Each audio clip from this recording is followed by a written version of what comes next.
Welcome to Appalachian Bonsai. Today we're going to be talking about some needle reduction techniques for a Japanese black pine. I learned this technique from the Bonsai Learning Center of Charlotte, North Carolina. I'm going to leave the information for that website down in the description below. Japanese black pine has a very interesting way to produce new buds when put under stress.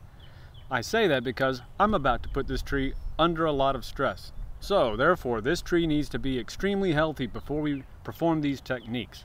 The specific technique I'm going to be doing is taking off most of the needles of this tree.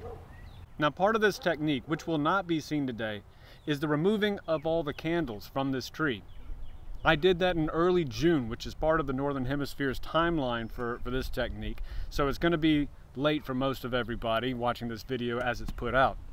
But Japanese black pine has the ability to produce new buds within a year. This is not the case for all other pines, so please be careful whenever you try this technique. Do not try this technique on pines that are not 2 or 3 needles. So 5 and 7 needle pines will die if you perform this technique on them. In the first week of June, I removed all of the candles from this pine, every one of them, right at the base from where they first grew. This is something that's very unusual about the black pine. It will have the ability to produce new buds this year. Now it has to produce new buds, otherwise it won't have new needles for the following year, which is important for the health and the life of this tree. But black pine can handle this. So when you reduce them all the way down to the base, they will put out new buds. And the buds, whenever they elongate, will elongate shorter because they don't have enough resources and they don't have enough time to get longer. What we're also going to do is we're going to remove the majority of the needles from this tree, which allows a lot of light in here. This can help the tree produce more buds as well as produce back buds. What I mean by back budding is that the tree will produce buds further back down the branch, and this will allow us to ramify the structure of this tree. To balance all of this out, we're going to be doing this in phases. So again, as I said, at the first of the month, I reduced all of the candles completely to nothing. Within a couple of days of doing that, I came to all of the lower branches and I reduced each little cluster of needles to about 2 or 3 at the very tips.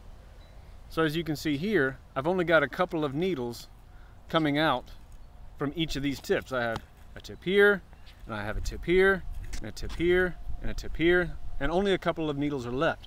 It's the same on all of these. 1 week later, I came in and I reduced all of the needles from about the middle of the tree. And so again, we can see that we are missing the majority of needles from this section, from all of these little tips. There's only about 2 or 3 needles. Now that it's the 3rd week of June, I'm going to reduce the rest of them from the top. What I'm doing is I am allowing these bottom branches to callus over, to produce new buds, and to allow those buds to elongate before the top does. And this will balance the amount of energy that's within the tree. Because this is apex dominant, it pushes all the energy up to the top, leaving these lower branches weak. When we let the first branches, the weak branches, be pruned first, they have a longer time to be able to heal and to be able to produce out new buds while the top continues to grow. When that top is finally cut, the rest of that energy is being filled into these branches that have already recovered, and therefore the balance of energy is complete. When the buds elongate, they will be approximately the same length around all of the tree. So what I'm going to do now is remove all of the needles from the top with the exception of 2 or 3 needles towards the tips of each.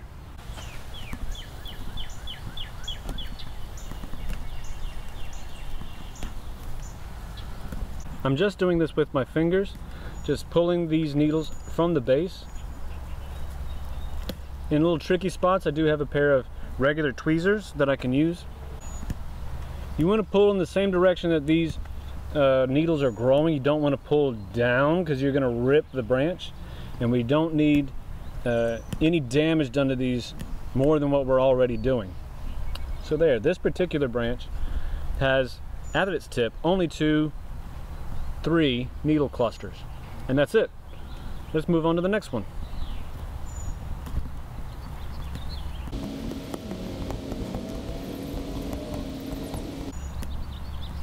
There. Now that one only has 1, 2, 3 needle clusters.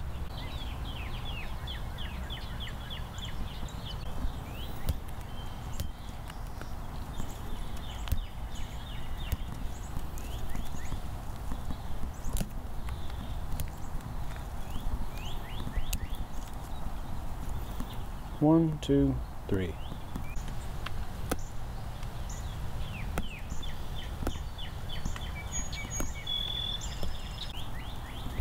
I've always down here at the base too that should have been pulled last year, but never were.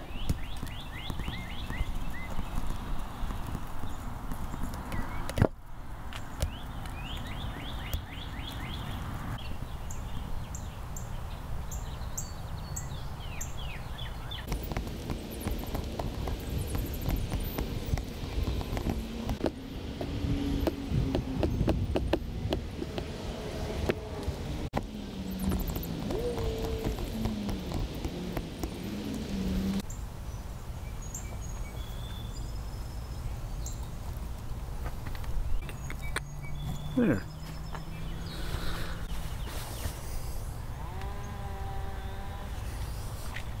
So again, 3 weeks ago, I came in and I pruned off every one of these candles from the top. And already I have new buds. There's 1, 2 buds coming off of these. 1, 2, and then 1, 2, and 3 buds coming off of this one. You can see there's new buds right here, here, and here. So that's pretty much it for this needle reduction. In the fall time, the new buds will have elongated, the needles will have opened, and they will have hardened. New buds will be produced for next year. When that happens, we can take off the rest of these old needles from last year, and the tree will have a nice, clean, overall appearance with very short needles. Next year, though, you will not perform this technique. You will only remove the buds that you don't want down to 1 or 2, specifically 2 if you want it to continue forking, and then let it grow and recover its health. This is a very invasive, very stressful technique to do on black pines. So you need to only do this every other year.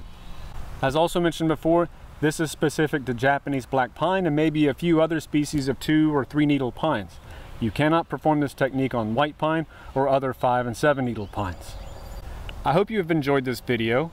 If you want more information about Japanese black pine and needle reduction, check out the Bonsai Learning Center of Charlotte, North Carolina. They have a lot of good information on their website that's available for free.